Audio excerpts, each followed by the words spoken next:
Өзбекстанга ялбай калганына байланыштуу биз өз башка жерге кетип аткандык жумага.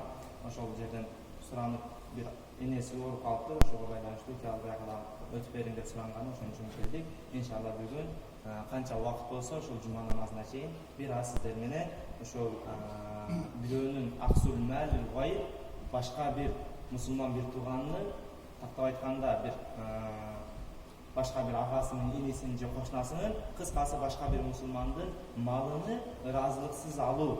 Ушул темада муфтияттан берилген тема ушул темада иншалла сиздер менен сүйлөшкөн болобуз. وقال سبحانه وتعالى الله سبحانه وتعالى القرآن الكريم يقول أعوذ بالله من الشيطان الرجيم يا أيها الذين آمنوا لا تأكلوا أموالكم بينكم بالباطل إلا أن تكون تجارة عن تراض منكم. Nisa surasının 29. ayeti. Allah Teala ayetler ne dedi? Ya eyyuhellezine amanu. Ey iman keltirgen bendiler. La ta'kulu amwalakum baynakum bil batil. Sizler özüңөрдүн ортоңордо başka bir musulmandардын malını batıl jaman жол менен жебегиле, haram жол менен жебегиле. İlla an takuna tijaratan an taradin minkum. Eğer başka bir musulman bir tuğanının malını kaçan jesen bolot? Ticaret жолу менен алып жесең. Суда сатык жол менен алып жесең. Же болбосо an taradin minkum. Экөөңөрдүн ортоңордо ыраазычылык менен алып жесең болот. Разы болсо өзү берсе, же тижарат кылып сатып алды берди кылган болсоң, ошондо гана мусулмандын акысын жесең, башка бир мусулмандын малын акчасын жесең. А башка бир харам жол менен, зордук зомбулук менен, зулум менен, же алдоо жолу менен, же урдоо жолу менен жейиштик таптакыр харам деп Аллах Таала Ниса сүрөсүнүн 29. аятында айтып койду. Ва Аби Хурайра радияллаху анху анна Расулуллах саллаллаху алейхи ва саллям قال كل المسلم على المسلم حرام دمه وماله وعرضه. Ravah Muslim. İmam Müslim rivayet kılan hadiste Peygamber Aleyhisselam aytti. Kullul muslim alel muslim haramun demuhu ve irduhu ve maluhu. Bir Müslümandan ikinci Müslümanga anın malı, canı, kanı, bardığı haram olur. Bir Müslümanga ikinci Müslümandın malı, canı, kanı haram olur. Kaçan malını ticaret жолу менен болсо болот. Жана өйдүдө Куранда аят айтылган. А эгер жанагындай урдоо жолдор менен болгон болсо, ал харам деди Пайгамбар алейхисалам. Пайгамбар алейхисалам башка бир хадисинде айтып атат: "Ла тазулу qadama 'abdin yawmal qiyamah hatta yus'ala an arba'in wa an umrihi fima afnah wa an jasadihi fima ablah wa an 'ilmihi madha 'amila fihi wa an malihi min ayna iktasabahu wa fima anfaq." Peygamber aleyhisselam ayttat: "La tazulu qadama 'abdin hatta yus'ala an arba'in." Kıyamatta deydi, insaniyat kayse bir insan bardırız siz men bir arbiriz. Kıskası adam balası kıyamatta la tazul. Anın budu жерден üzülbeyt. Bul degeni beyişke jana dozakka girбейт. Aga 4 suro berilmeyince. Kaçan al insanга, adamiyat, insaniyatка 4 suro berilet. Uşul 4 surodan жооп берес, анан бейишке, анан же дозакка бөлүнөт. Al 4 suro kayсы suro? Birincisi, wa an umrihi fima afna. Sağa 60 yıl, je 70 yıl, je 50 yıl, je 40 yıl, je 90, je 80 yıl. Kıskası uşuncha waqt möөнөт sağa ömür berdim, ошол ömürümdü эмнеге сарптадым деген суроо берилет сизгечи. Ар бирибиз. Ошол 60 жылымды эмне менен өткөздүм? Жаштыгыбызды эмне менен өткөзүп атабыз? Мисалы сиз 20-га чыксаңыз, 30-га чыксаңыз, ошол 30 жылыңыз эмне менен өттү? Бир ибадат менен өттүбү? Биздин жаштардын азыр өткөзгөн убакыты телефонда. Көпчүлүк бар, телефон. Telefonda dagы эмне? Игра ойнойт, башка кылат. Жөнөн эле өтүп. Эгер дейт, алдындарында көпчүлүк айтат. Эгер биз азыр калдыңдар, эгер эмес, азыр калдыңдар. Эгер инсан дейт, телефонго ажыраткан убактыны Куранга ажыраткан болсо, ал инсан бир 3-4 жылда кары болуп калат дейт. Ошончолук көп ажыратат. Айрыкча жаштар телефонго убактычы. Мейли ал пайда нерсе болсо мейли дейт. Бир пайда маалымат укса мейли дейт. Бирок пайда кылып атабы? Siz oynap atkan иградан эмне пайда чыгат? Bir 90 minut futbol көрөсүз, bir жарым saat, 1 saat kino көрөсүз. Мейли bir dini kino olsa, dini nerse olsa meyli. Bir kayaqtagı bizge janagı çarşıdan kelip çıkışdan jana ошо кинолордон келген да.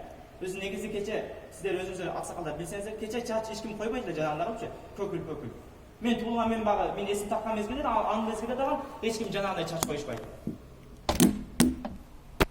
Койгондор бир эки узун койсо, беркинде жанагы анын бардыгы кече жакында эмне үчүмбү дейт. Ошол кино чыккандан кийин башталды. Кече сайыздан алды, аксакалдардан сурап көрсөңүздөр, ал жанагындай көкүлдү чачты дейлер гана коет эле да. Ушуга окшогон нерселердин бардыгы жаман көрүнүш, жат көрүнүш, жанагы Американын аркасынан жүрмөй башка, алардын бардыгы ошол телефондун аркасынан болуп атат да. Телефондун бир пайдасы нерсени көрөсүз, анан ага күмүр тутуласыз. Жарым саат, бир саат футбол. Убактыңыз эмне менен кетип атат? Эмне өткөзүп атасыз убактыңызды? Кыяматта ушул нерседен албетте сураласыз, албетте сураласыз. Экинчи нерсе, ван жасади фима абла, сага күч кубат берди. Ушул күч кубатымды эмнеге сактадым? Бирөөгө зулум кылдымбы же ибадат менен? Бул суроодон бересиз. Ар бирибизге. Сага күч кубат бердим, жасат бердим, дене бердим. Башкаларда жок, күч бердим. Ошол күчүңдү эмнеге сактадың? Ибадат мененби же өзүңөн кишилерге зулум кылуу мененби? Же күч кудуретин жеткен инсандарга зулум кылуу менен өткөздүңбү? Эмне менен өткөздүң деген суроо берди. Бул суроого дагы так жооп бериш керек болду. Ва ан илмихи мада амила биха. Эгер алым болсо илимиңе кандай амал кылдың, эгер илимсиз болсо уккан хадисиңе кандай амал кылдың? Кыяматтагы суроолорду көрөсүз. Мына вааз болду, насихат болду. Ушул насихаттан, вааздан уккан аятыңа, уккан хадисиңе, уккан нерселериңе кандай түрдө амал кылдың сен деген суроо берилет. Сага паланчы жерден паланчы дамна келип мынандай нерсени айткан. Зынага барба деген кечеги жумада, алдыңкы жумада. Же бул жумада мындай ушулардын ар бир аят хадистерге канчалык амал кылдың деген суроо берилет кыяматка баргандачы. Канчалык амал кылып атабыз? Бир чоң мечитибиз, айылыбыз өтө чоң экен. Бирок адамдын санын караңыз. Качып атабыз мечиттенчи? Өтө качып атабыз мечиттен. Кыяматтын булдагын, кыяматтын аламаттары негизиненчи инсандар мечиттен качып калуусу. Ошондой болуп атат негизинен. Жана биз азыр бир дарадым жок эле, ошого байланыштуу бир аз эртерээк келген. Бир 10 мүнөт эртерээк эч ким жок мечиттечи. Андай болбойт. Жамаат, урматтуу жамаат, андай болбойт. Пайгамбар алейхиссалам хадисинде айтат: кимде ким эң биринчи мечитке жума намазына, жума күнүндө мечитке жакшылап усулун даратын алып, мечитке келип биринчи кирген адам дейт, төөнү садака кылган менен барабар дейт. Экинчи кирген адам уйду садака кылган менен барабар. Үчүнчү кирген адам койду садака кылган менен барабар. Ошентип очерет менен кете берет тастап. Инсан биякта дамлап бул жакта имам ваазга чыкканда жанагы эшиктин астында соопту жазып аткан периштелер дагы келип араңызга отуруп алат. Соомуңду жазбай коет, болду. Эгер ваазга чыккандан кийин келип отурган болсоңуз, жанагы сооптор сизге жазбайт. Себеби ал дагы вааз угам, хутба угам деп келип отуруп алат да. Ошол периштелер дагы. Анын үчүн эмне кылыш керек экен? Ушул вааз башталгандан алдын келишиңиз керек. Жума намазынын сообуна жетем десеңиз, ошол кой садака кылган, төө садака кылган, же болбосом тоок, же болбосом мал уйду садака кылгандын сообуна жетем десеңиз, анда вааздан алдын келиңиз ушул жерге. Вааздан алдын ушул жерге келип, намаз, нафил намаздар менен жуманы күтүп туруңуз. Ошондо ошол соопка жетесиз. Кыяматта бериле турган 4-чү суроонун бирөөсү ван малихи мин бима иттасаба ва айна анфак. Малыңды кайдан таптың, жана каяка сарптадың? Негизги суроо. Биздин темабыз ушул жөнүндө. Малыңды каяктан таптың, жана каяка сарптадың? Деги эле сиз өзүңүзгө малыңызды каяктан табасыз? Мейли, көпчүлүгүбүз малды жакшы жолдон таап аткандырбыз. Дыйканчылык менен башка менен халал жолдон таап аткандырбыз. Бирок ошол малды каяка сарптап атабыз деген суроо берилет. Ал суроого кандай жооп бересиз? Той топур же башка деп туруп, жок жака сарптап атабыз малды, жок жака. Керексиз жака сарптап атабыз малыбызды. Ал болбойт. Кыяматта бериле турган суроо только малды халалдан тап деген эле сөз эмес, аны сартпай турган жагында аны халалга жумша деген суроо берилет да. Эки тарабы тең алынып кетиш керек. Ва варада фи ба'д al-ahadis ва вайлун лиман ла я'лам ва вайлун лиман алима сумма ла я'мал. Башка бир ушул хадистин башка бир риваяттарында келген экен, эмне деп? Вайл болсун дейт. Вайл деген эмне деген? Вайл деген Дозоктун bir өрөнү, bir чуңкуру, ал өрөндөн дозок өзү дагы күндө 1000 жолу, миллион жолу истигфар сурайт. Я Робби, мени ушул вайлга түшүрүп койбо деп. Ушундай катуу жер, ушундай азап катуу боло турган жер.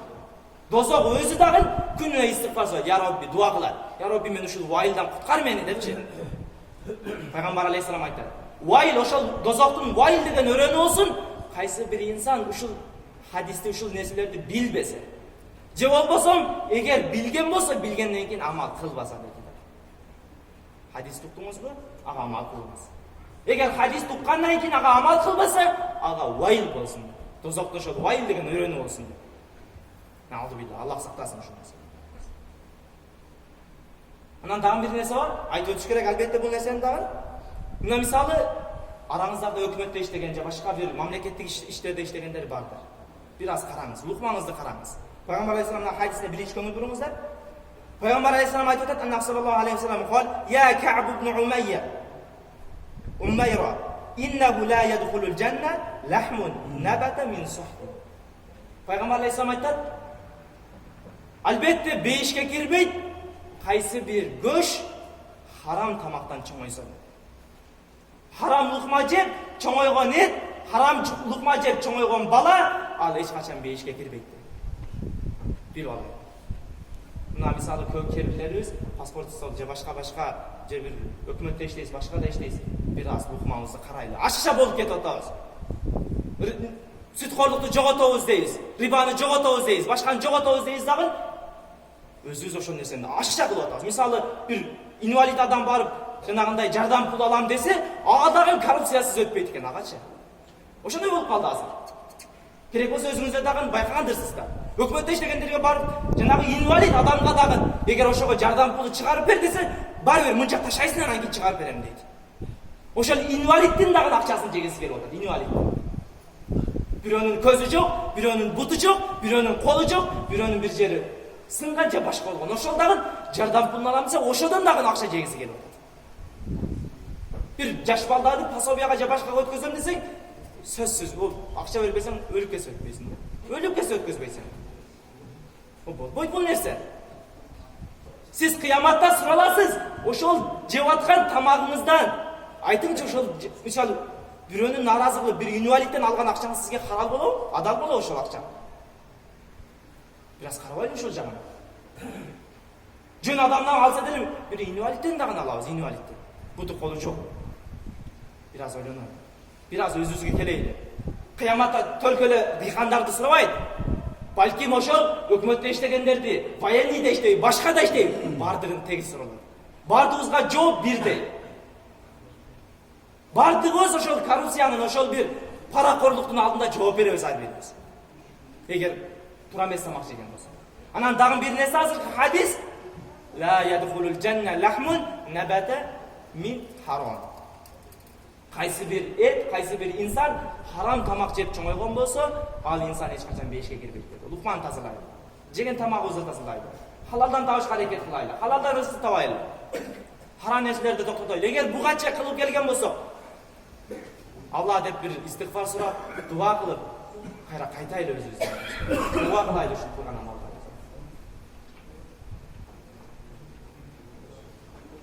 Бул мисал бирөөнүн акысын жеген инсан, о акыретте эмес, бул жашоодо деле өз негизи бакыт таппайт эч качанчы. Мисал буга бир окуя бар эле. Бир киши, мен буну уккансыздар. Бир киши ар дайым өзү уру болот экен. Ар дайым ошол ар кимдин малын урдап. Анын баласы бир аз динден түшүнүк алып калган болот. Баласы жаш чоңураак. Атасы уру. Анан жанагы атасы айтат бир күнү: "Балам, паланчанчы күнү кошунам үйдө жок болот, ошол кошунамдын коюн алып чыгып жейбиз" деп. Атасы баласына айтат. Анан баласы бир аз динден түшүнүк келип калган бала алдын ала кошунасына барат дагы, "Атам ушундай деп атат. Ошого коюңузду мага сатыңыз, акчаңызды берейин, сиз үйүңүздөн ошол күнү алып чыгып кетебиз" дейт. Акчасын берип коет кошунасына, баласы. Анан баягы ата бала барып кошунанын үйүнөн жанагы койду урдап чыгат. Урдап чыгып, үйүнө алып келет дагы, койду союп, пышырып, койду жейиштен алдын бир таразага түшөт. Койду раса жеп бүтүп, бүткөндөн соң дагы бир таразага түшөт.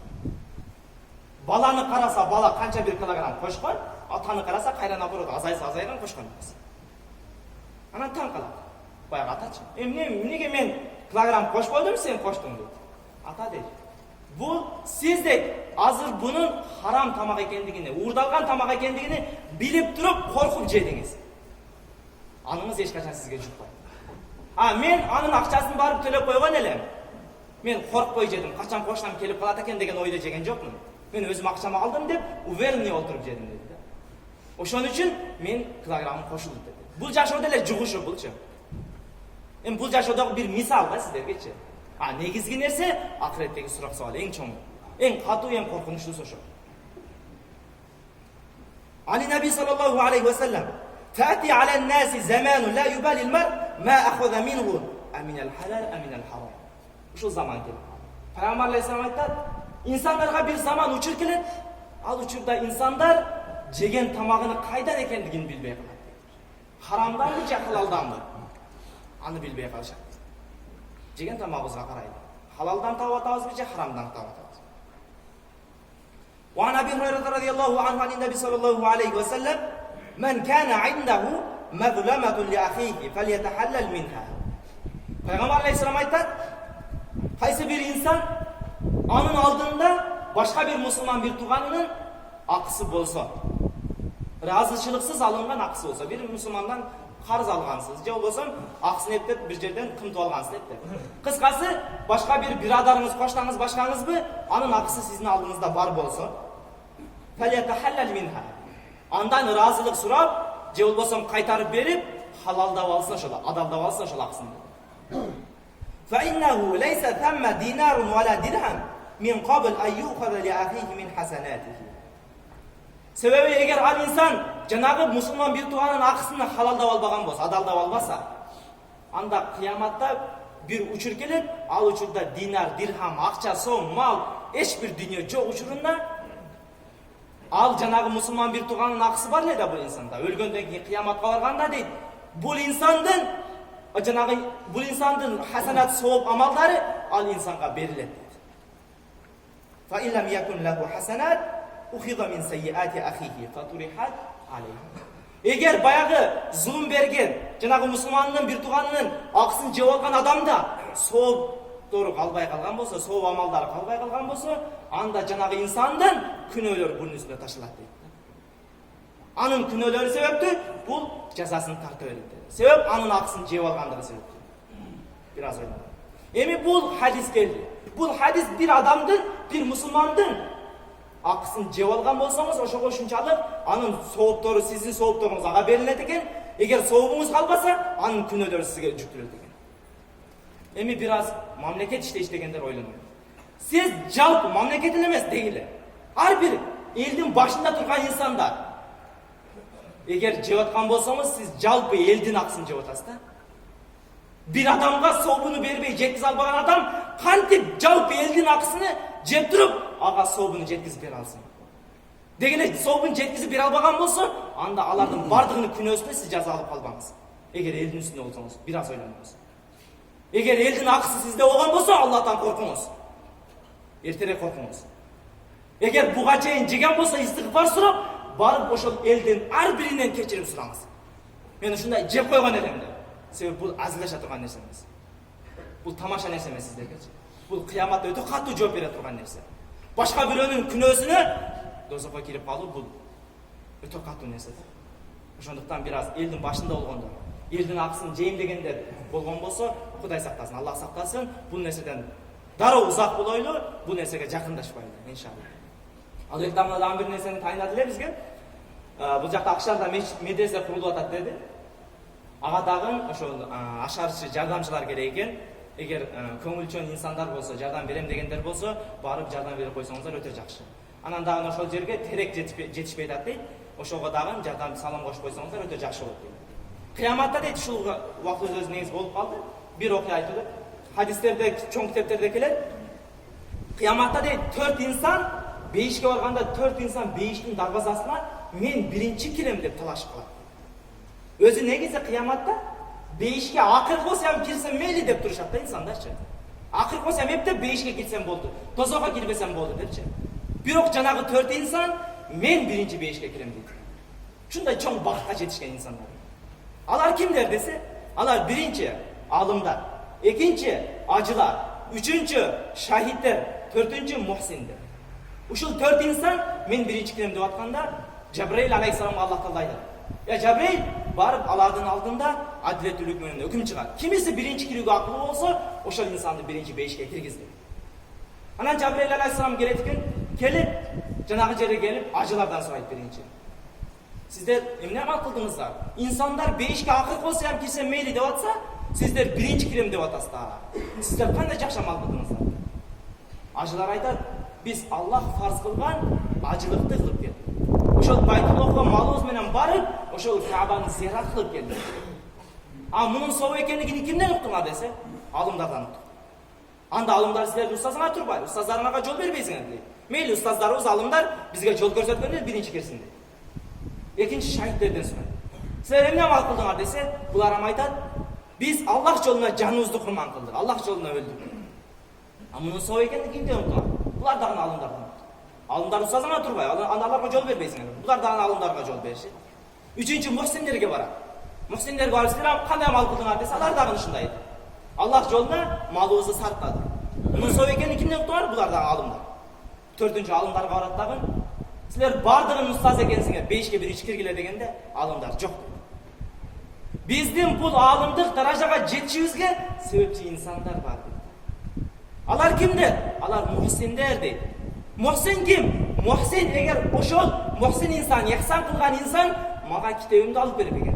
Maga medresemdi salıp berбегенде. Maga moralдык же материалдык жактан жардам бербегенде, anda men alımdık darajaga жетпей делем deydi. Menin alımdık darajaga жетишиме себепчи, birden bir sebepçi oşol ihsan kılgan insanlar deydi. Keliңиздер, ошондой мүмкүнчүлүк бар бизгечи. Мечиттер бар, медреселер бар. Мен кече күнү bir uşakta özünün tanış ballardan biröge külüp attım. Biz daha ayırga lager açkanbız da. Şimdi men mangıtты körgöndө men kartoşkаны esteytilem depçi. Mangıt ötө kartoşka jakşılar. Бирок men lager açtım, бирок лагерге бир да kartoşka бар деп тамашалап койдум. Ошондой эле кандай дыйканчылык болбосун, башка нерсе болбосун ошол мечит медреселерге салым кошуңуздар. Айрыкча медреселерге салым кошуңуздар. Себеп бул медреседен келечектеги алымдар чыгат иншалла. İnşallah kıyamatta sizdir. Oşol beşike, oşol birinci kirsin degen insanlar çıkar. Keliңиздер, oşol şanska, oşol bir mümkünçülüge bardığız жетишке hareket kılbaylı. Aqulu qawli hada ve astaghfirullah li ve lakum. Esselamu aleykum ve rahmetullahi ve berekatuhu. Subhan rabbika rabbil izzati amma yasifun ve selamun aleyhi elhamdülillahi rabbil alamin. Amin.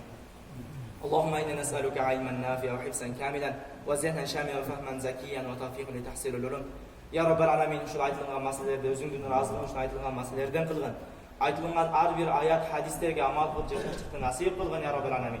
Ya Rabbal Alamin, jana şondoy ele Kırgızstan jergesine